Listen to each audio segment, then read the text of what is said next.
আসসালামু আলাইকুম। কেমন আছেন সবাই? আশা করছি সবাই ভালো আছেন। আমরাও আল্লাহর রহমতে ভালো আছি।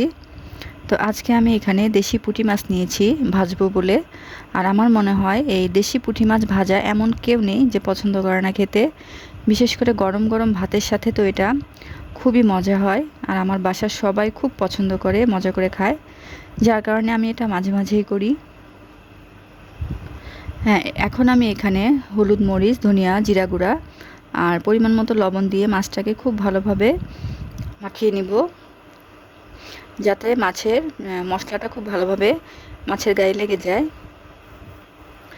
আসলে মাছ ভাজি সব মাছই আসলে ভাজি করলে মজা লাগে, তারপরে ওই পুঁটি মাছটা কেন জানি একটু অন্যরকম ভালো লাগে। তো আমার মাছটা মাখানো হয়ে গেছে। এবার আমি একটি ফ্রাই প্যানে তেল গরম করে নিব। এখানে আমি পরিমাণ মতো তেল দিয়ে দিলাম। খুব বেশি পরিমাণে তেল দেওয়ার দরকার নেই। আর তেলটাকে একটু গরম করে তারপর মাছটাকে দিয়ে দিচ্ছি, যাতে মাছটা উল্টাতে সুবিধা হয়। তো আপনারা কারা কারা এই মাছটা ভাজি খেতে পছন্দ করেন জানাবেন। তো সবগুলো মাছ আমি একবারেই দিয়ে দিলাম। এবার একটা পিঠ হয়ে গেলে আমি সাবধানে মাছটাকে উল্টাই নিব। আর মাছটা আমি একটু মুচমুচে করে ভেজে নেই। এটা খেতে ভালো লাগে, যার কারণে আমি একটু মচমচাই করি, অনেকে নরম রাখে। তো দেখেন আমার মাছ ভাজাটা প্রায় হয়ে গেছে।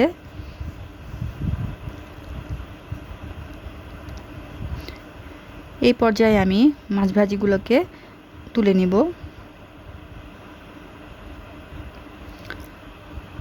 তো চলেন এখন আমি আমার সবজি বাগানে নিয়ে যাই আপনাদেরকে। তো দেখেন এটা হচ্ছে আমার সবজি বাগান, যেখান থেকে আমি টাটকা সবজি তুলে তারপর হচ্ছে রান্না করি। আর এখানে হচ্ছে ধুন্দুল আর কাকরোল, বেশ অনেকগুলো ধুন্দুলই হয়েছে গাছে। তো কার কার এরকম টাটকা সবজি খেতে ভালো লাগে চলে আসেন, একদম গাছ থেকে টাটকা তুলে দিব। আর এখানে যতগুলো সবজি হয় মাশাআল্লাহ আমার মানে খেয়েও থেকে যায়। আর এটা হচ্ছে মানে আমি বলছি না, দেখি আপনারা বলতে পারেন কি না এই জিনিসটা কি। আর এটা কিন্তু আমি কখনোই কিনে খেতাম না, আমার কাছে কখনোই ভালো লাগতো না। কিন্তু আমার গাছে যখন থেকে হয়েছে তখন আমি এটাকে দেখলাম বেশ ভালোই খেতে, মানে খুব মজাই লাগে। আর এই যেটা হলুদ হয়ে গেছে এটাকে হয়তো আর 2-1 দিনের ভিতরে আমার তুলতে হবে। আর এটাকে আমি নেট দিয়ে বেঁধে রেখেছি, কারণ এটা অনেক ওজন হয়, যার কারণে একদম মানে নিচের দিকে ঝুলে আসে। তো কেমন লাগলো আমার ভিডিওটা?